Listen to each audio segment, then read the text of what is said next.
Salam aleykum əziz müsəlmanlar.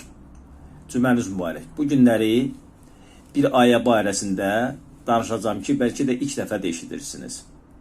Furqan surəsi 11-ci ayə. Öncə onu qeyd edeyim ki, Furqan sözünün mənası haqqdan batilə ayıran deməkdir və eyni zamanda da Əmirəl-Müminin Əli əleyhissalamın ləqəblərindən biridir. Deməli, Furqan surəsi 11-ci ayədə buyurulur: Bağışlayan və mehriban Allahın adı ilə. Onlar sahatı yalan saydılar və onlar sahatı yalan saydıqlarına görə onları od gözləyir, şiddətli alov gözləyir.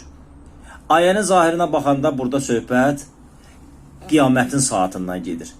Amma İmam Sadiq əleyhissalam buyurur: gecə 12 saatdır, gündüz də 12 saatdır, aylar da 12 aydır. İmamların sayı da 12'dir. Eyni zamanda Bəni İsrail başçıları da 12 nəfərdir. Baxın, Həzrəti İsa'nın həvariləri də 12'dir. İmam arxasınca buyurur: həqiqətən Əli əleyhissalam 12 saatdan biridir.